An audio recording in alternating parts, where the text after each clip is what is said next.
Tak nak salahkan diri yang malas itu. Betul.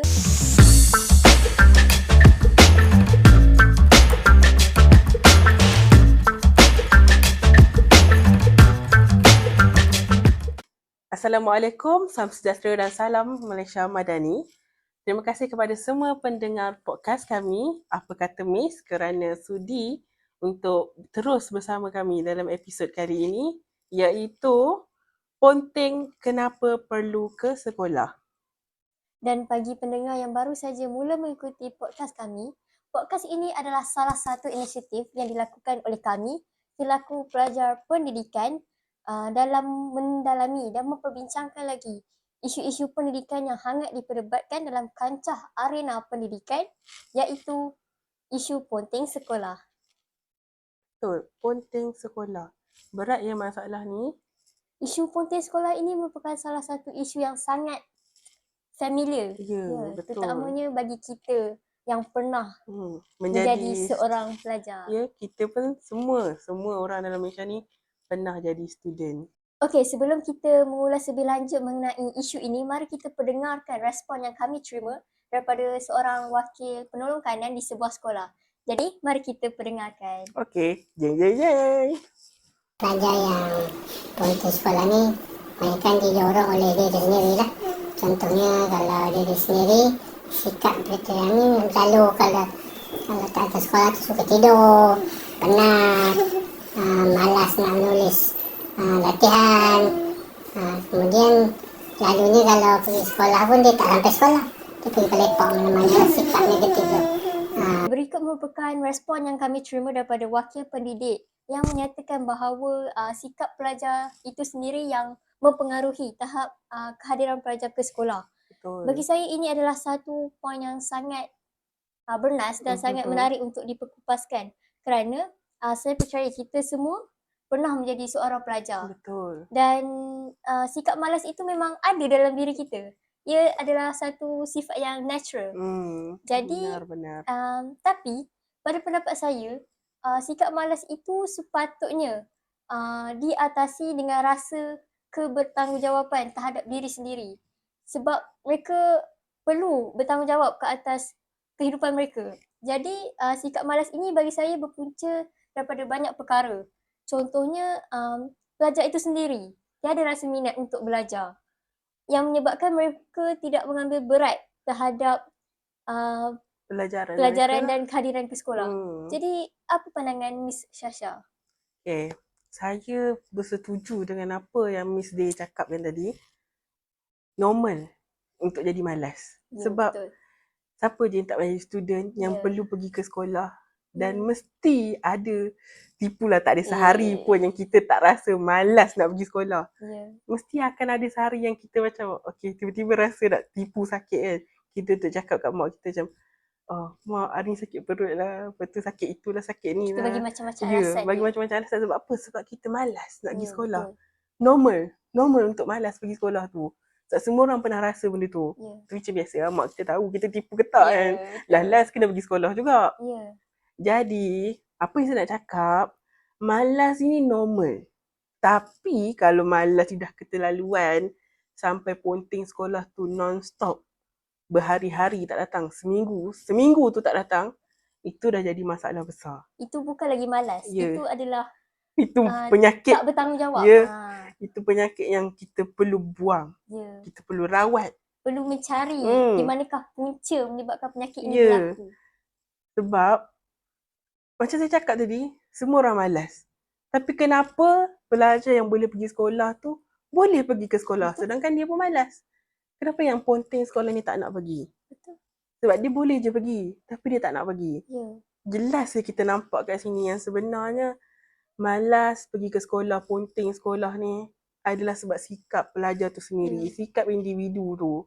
Dia bergantung pada diri sendiri. Dia punya semangat tu, keinginan untuk ke sekolah tu yang membuatkan dia tu hadir ataupun ponteng sekolah. Benar, saya sangat bersetuju.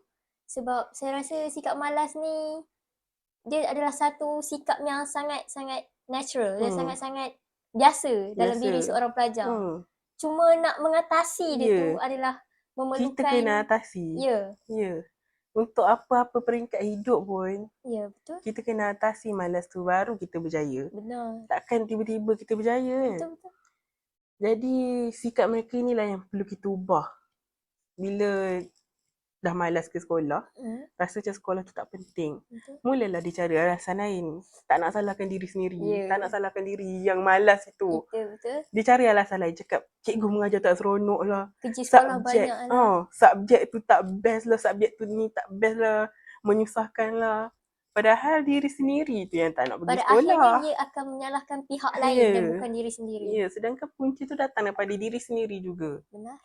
Kita tak nafikan benda-benda lain tu. Ya. Tapi dia kebanyakannya punya adalah faktor terbesar. faktor utama adalah sebab diri sendiri yang tak nak Ya, pergi sekolah. Okey, mungkin juga seseorang pelajar itu malas untuk ke sekolah kerana mereka menganggap bahawa sekolah ini tiada kepentingan. Mereka menganggap bahawa mengapa mereka perlu pergi sekolah sedangkan mereka ada segala-galanya. Mereka ada privilege dalam kehidupan mereka. Apa pendapat Miss Shasha mengenai situasi ini? Okay, privilege. Menarik ya. Ya. Perkataan ini privilege. Betul apa yang Miss Day cakap. Sebab ada sesetengah pelajar yang menganggap bahawa sekolah ni adalah satu pilihan. Bukannya keperluan untuk mereka. Maksudnya, tak pergi sekolah pun tak apa. Macam tu. Sebab, okay, saya sebelum memberi statement ni, kena bagi disclaimer siap-siap. Apa yang saya cakapkan lepas ni adalah berdasarkan saya punya pemerhatian sendiri dan apa perkara yang berlaku di persekitaran saya yang saya saksikan. Yang saya saksikan sendiri. Iaitu kebanyakan pelajar yang rasa sekolah ni tak penting sebenarnya datang daripada keluarga yang senang ataupun kaya. Ya. Kan? Betul. Terutama sekali pelajar masa kini lah.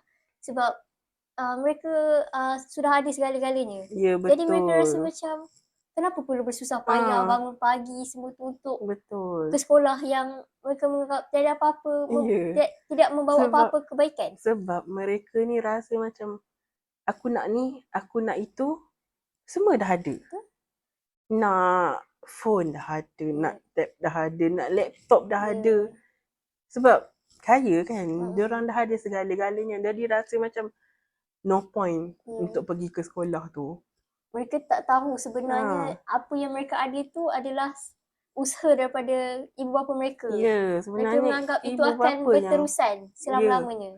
Ibu bapa tu bukannya tiba-tiba kaya, mereka pun berusaha.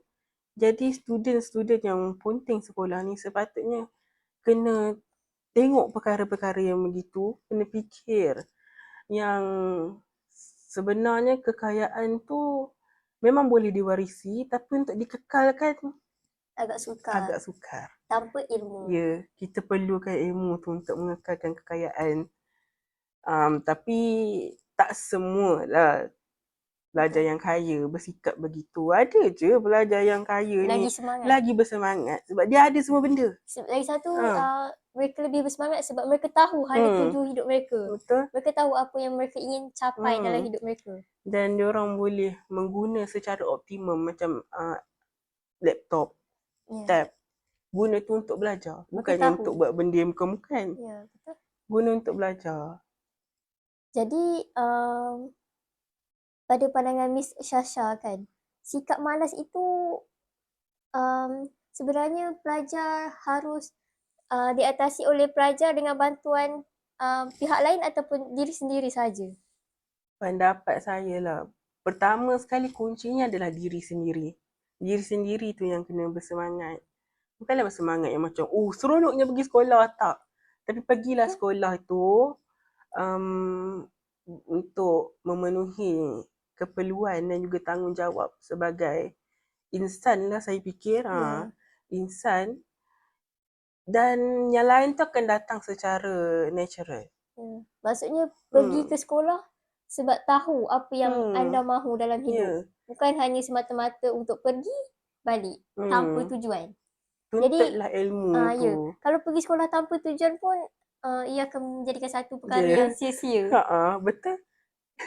ataupun pergi sekolah tapi dengan tujuan yang negatif. Ya. Contoh nak kacau kawan ke, Ya, betul. nak buat Nak prank ke. Oh, itu semua. nak kacau cikgu. Ada ya pelajar-pelajar yang nak kacau cikgu semata-mata pergi sekolah tu kacau cikgu. Ya. Sebab dia tak puas hati dengan cikgu tu, tak tahulah apa dendam dia. Jadi jangan bersikap sebegitu ya, sebab Ya. ia bukanlah satu sikap yang baik. Okay. Kita kena atasi semua benda ni. Lepas tu barulah ada support daripada orang sekeliling. Contohnya macam ibu bapa. Betul. Untuk pergi ke sekolah ni, ibu bapa kena sentiasa ingatkanlah yang seseorang tu memang kena pergi sekolah. Ya. Sebab nanti nak jadi apa kan? Betul. Ibu bapa pun mainkan peranan yang sangat Ya. besar dalam hidup anak ni. Betul. Jadi terus semangat ya adik-adik. Adik-adik perlu ingat bahawa pendidikan itu amat penting. Bukan sahaja ia dapat mengubah nasib hidup seseorang, namun ia juga dapat membentuk sahsiah seseorang, pelajar. Mengapa saya katakan seperti ini?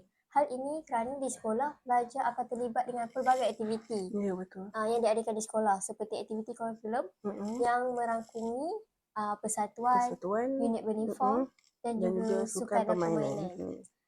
Menerusi badan-badan ini, pelajar akan terikat dengan peraturan-peraturan yang telah ditetapkan dan mereka juga akan dilengkapi dengan pelbagai skill yang dapat memberi tambah nilai dalam kehidupan mereka. Pelibatan dalam badan-badan lain seperti pengawas perpustakaan, Pembimbing rakan sebaya. Pembimbing rakan sebaya. Ia juga dapat membentuk sifat tanggungjawab, disiplin dalam diri mereka. Amanah dan disiplin dalam hidup mereka dan memantapkan lagi sahsiah diri mereka. Jadi nasihat saya bagi mereka yang mempunyai privilege dalam kehidupan, kemewahan yang anda kecapi pada masa kini atau mungkin anda perolehi daripada ibu bapa anda sendiri, ianya boleh habis begitu saja jika anda tiada ilmu dalam menguruskannya. Mungkin pada masa kini anda semua mampu hidup selesa tanpa bersekolah, tapi percayalah, kekayaan dan kemewahan itu boleh habis tanpa ilmu jika anda tidak pandai menguruskannya. Hal ini juga akan ada satu masa di mana anda akan rasa menyesal kerana anda tidak dapat nak kekalkan kekayaan tu. Ya, betul. Lama-lama habis duit tu. Selalunya situasi ini berlaku apabila anda telah tamat persekolahan ataupun memasuki alam pekerjaan. Jadi sebelum menyesal, baiklah anda mengambil tindakan yang sebetulnya.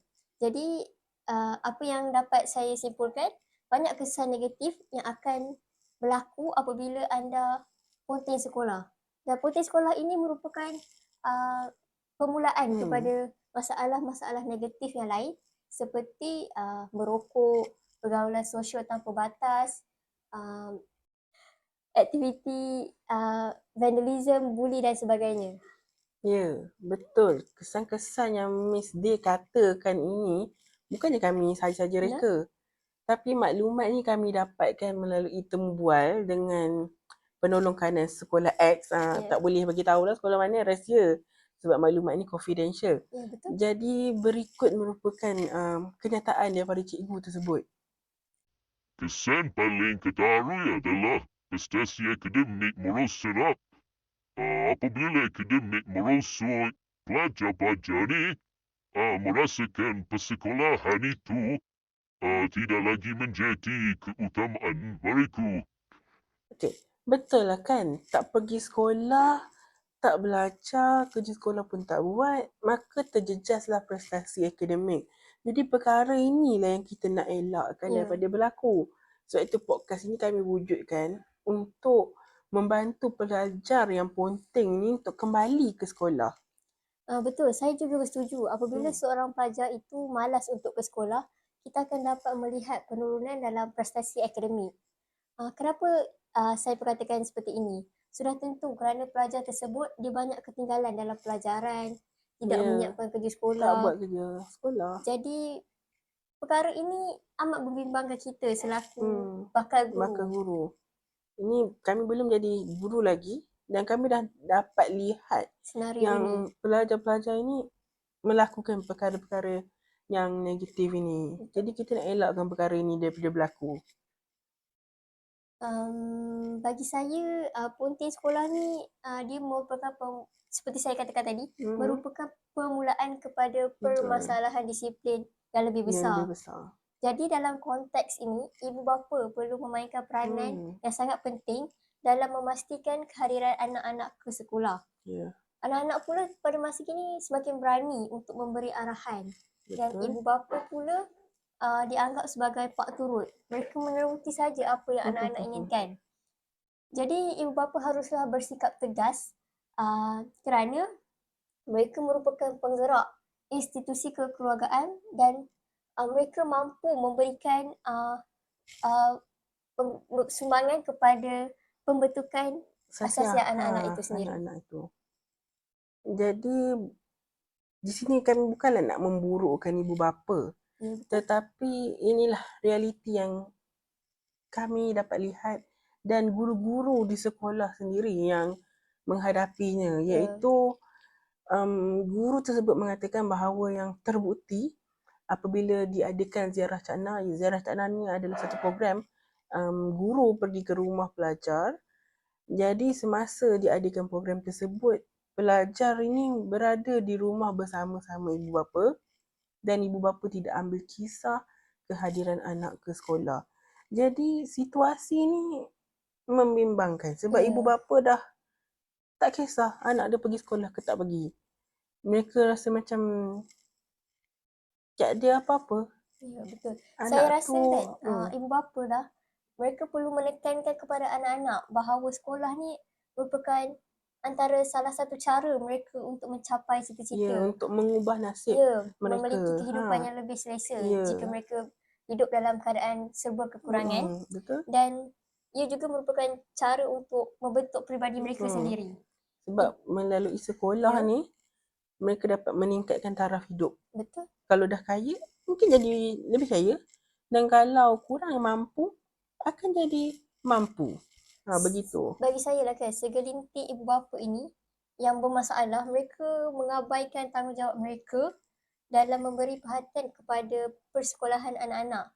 Saya katakan segelintir lah, bukanlah semuanya. Tapi ada di antara mereka yang culas dalam mendidik anak-anak dalam mengenai persekolahan.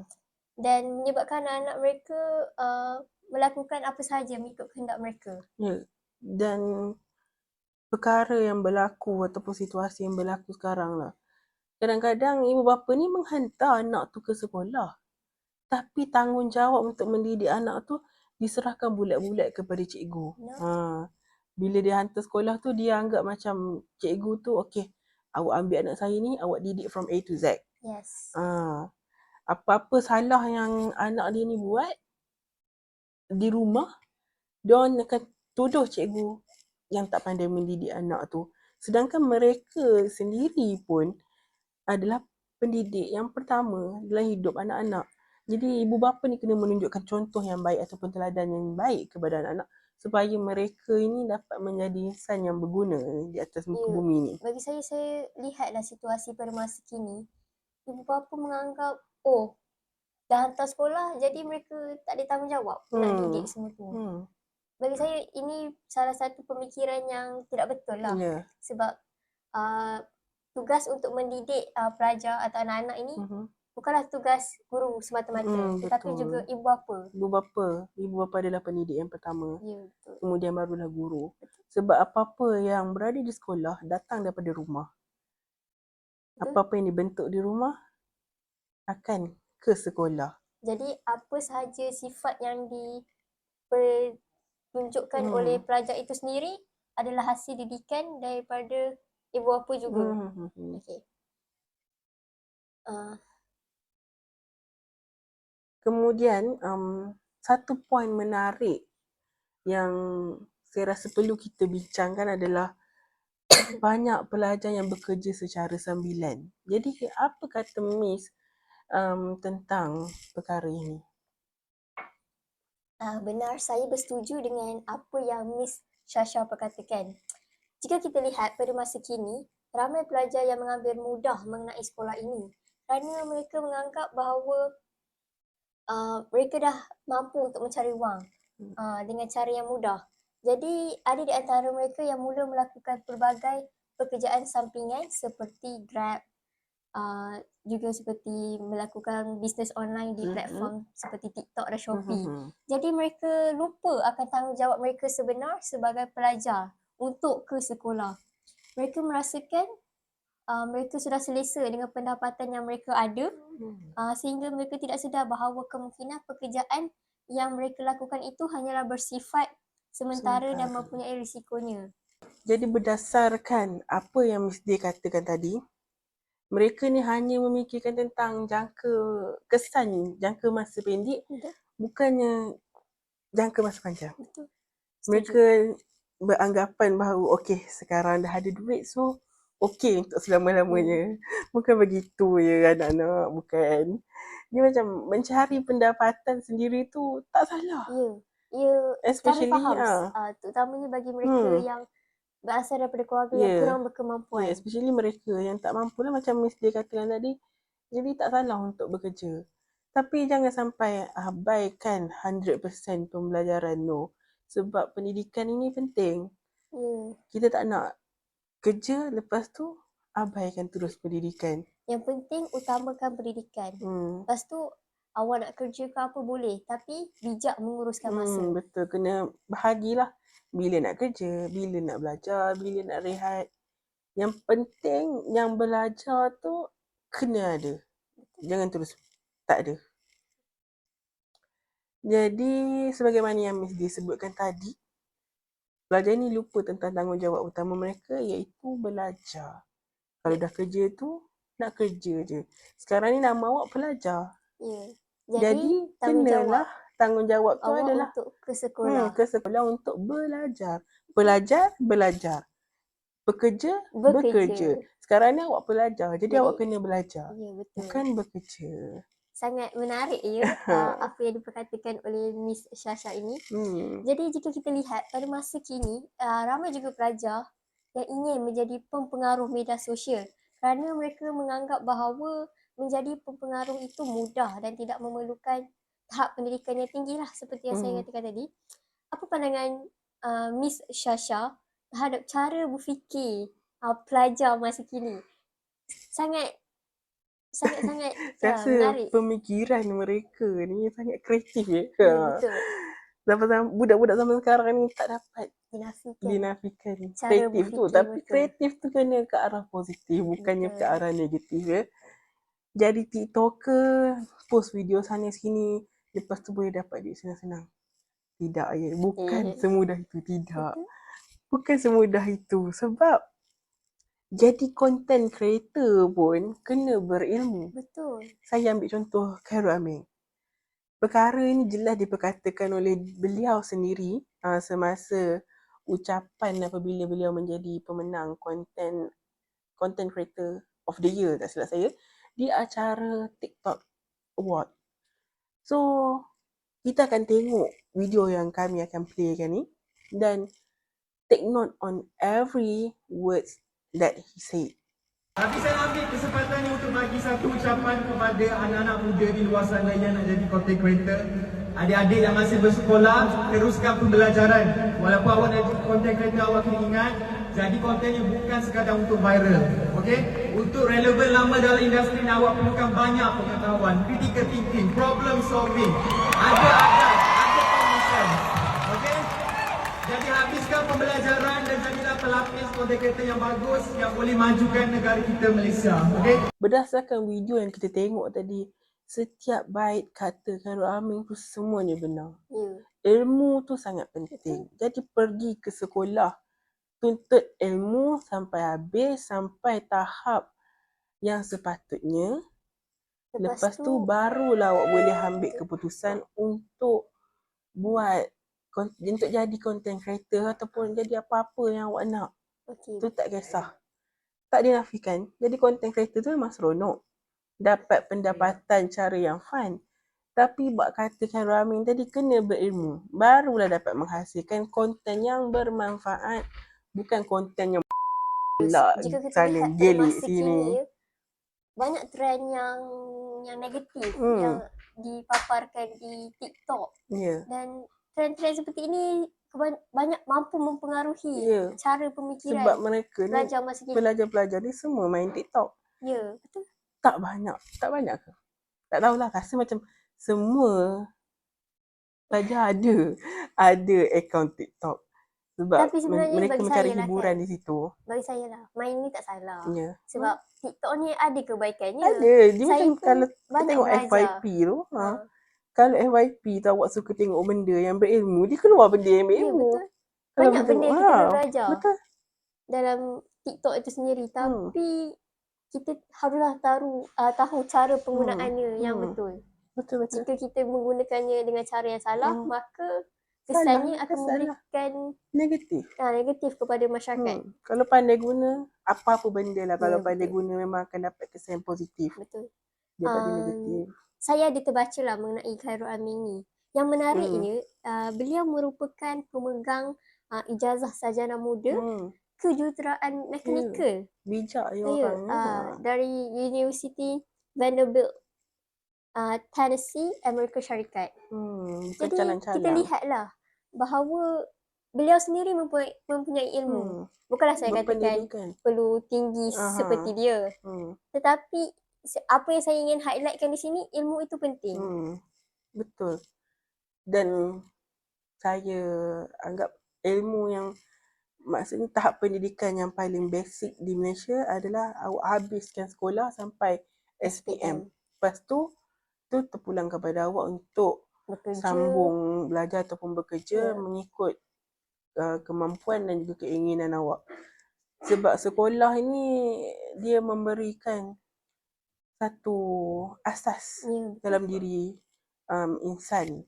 Dan kebanyakannya kita tengok peluang pekerjaan yang ditawarkan, syarat minimumnya sekurang-kurangnya memerlukan SPM. Betul? Jadi amat pentinglah kita pelajar ini menghabiskan Pergi ke sekolah. pelajaran mereka pada tahap yang sepatutnya. Dan lagi baik kalau dapat keputusan yang cemerlang. So awak boleh pergi mana-mana awak nak. Betul. Jadi kembali kepada kisah Khairul Amin tadi. Dengan ilmu yang beliau ada tu, yang sebelum ni beliau hanyalah seorang content creator, sekarang beliau dah jadi businessman. Jual sambal nyet. Semua orang tahu sambal dia. Laku keras. Dan jika kita lihat pendapatan daripada jualan sambal nyet tu, agak dah lumayan. mencucak Nampaknya jutaan beliau ringgit. menggunakan ilmu yang beliau ada untuk memasarkannya. Dia tahu apa yang patut dilakukan untuk meningkatkan Sebab lagi. apa? Sebab dia ada ilmu. Macam yang beliau katakan dalam ucapannya tadi, kena ada problem solving skill, critical thinking. Perkara-perkara itu sangat penting dan skill-skill itu dapat daripada mana? Dapat daripada sekolah. Ya. Jadi dapat disimpulkan di sini bahawa sekolah ini merupakan institusi yang penting yang dapat memberikan impak kepada pelajar. Kerana separuh daripada kehidupan pelajar itu dihabiskan di sekolah sendiri. Betul. Jika kita lihat, kita pergi daripada tadika. kemudian Ada yang mula daripada usia 4 5 tahun. Kemudian 4, 5, 6 tu tadika. sekolah rendah, sekolah menengah. Jadi banyak masa dihabiskan oleh pelajar itu di sekolah sendiri. Jadi sekolah ini amat penting kerana ia dapat memberikan tambah nilai kepada pelajar itu sendiri. Supaya awak tahu arah tuju hidup itu nak ke mana. Sebab tanpa sekolah mungkin awak akan tergapai-gapai, tak tahu nak ke mana. Jadi itu kita tak nak, kita nak elakkan. Jadi kesimpulannya, apa-apa yang awak nak buat, apa-apa yang awak nak jadi, awak mesti ada ilmu. Jadi Dan, macam mana kalau untuk mendapatkan ilmu itu, jadi kita kenalah datang ke sekolah. Betul. Jangan puting sekolah. Okey, seperti mana yang diperkatakan oleh Miss Syasha tadi, tugas awak adalah sebagai pelajar. Jadi awak mestilah datang ke sekolah untuk belajar. Okey, dan jika awak adalah pekerja, maka awak perlu bekerja. Jadi untuk masa sekarang, awak belajar jadi belajar. Ya, betul. Okey, sebelum kami mengakhiri podcast ini, kami ingin mempromosikan satu program anjuran kami selaku Wakil Pelajar Pendidikan. Mhm. Program ini dinamakan sebagai program hadir, Ya, iaitu program hadir iaitu hidupkan aspirasi, dorong inovasi, raih raih revolusi. revolusi. Okey, program hadir ini berpaksikan ganjaran di mana program ini bertujuan untuk menarik meningkatkan kadar kehadiran dan juga menarik minat pelajar untuk ke sekolah. Betul, jadi dalam program ini ada dua perkara ataupun dua benda yang akan diberikan sebagai ganjaran kepada pelajar, iaitu yang pertama banting seperti yang kami tunjukkan Betul. ni. Okey. Dan satu lagi adalah piala ataupun plug pusingan Betul. untuk kelas yang mendapat Kehadiran yang terbaik. Jadi untuk mendapatkan ganjaran ini, pelajar perlu hadir ke sekolah dan mereka punya kehadiran akan dikira mengikut kelas. Ya, betul. Sebab itu kami tulis di banting kelas Terbaik. dengan kehadiran terbaik, barulah mereka mendapat banting itu untuk digantungkan di kelas mereka lah. Betul. Dan banting ini akan diberikan secara merupakan banting pusingan, iaitu setiap bulan akan Bertukar. lihat Bertukar milik. kepada kadar kehadiran lah, peratusan kehadiran setiap kelas. Ya, Mana betul. yang tertinggi akan dapat kelas dengan kehadiran terbaik untuk menaikkan motivasi mereka dan juga pelajar-pelajar lain, dan untuk memberikan pengajaran kepada pelajar yang suka ponting ni, kami buat juga banting yang tertulis kelas dengan kehadiran tercoreng, supaya mereka ini akan sedar yang tindakan mereka itu sebenarnya salah dan melanggar peraturan sekolah lah. Kerana ponting sekolah itu salah. Maaflah kerana bahagian akhir ni kami perlu voice over sebab mic dah habis bateri. Maklumlah podcast pertama dalam hidup, macam-macam masalah yang jadi. So, enjoy. Miss Shasha, di manakah guru-guru boleh mendapatkan bahan-bahan ini? Jadi guru-guru boleh mendapatkan bahan-bahan untuk banting dan juga plug melalui link ataupun pautan yang disediakan di bahagian description. Jadi hanya tekan dan ubah design tersebut mengikut kesesuaian anda. Baiklah, dengan itu berakhirlah podcast kita pada hari ini. Sehingga kita bertemu lagi di episod yang akan datang bersama saya, Miss Day. Dan saya Miss Shasha. Dalam podcast Apa Kata Miss? Bye. Jumpa di episod akan datang.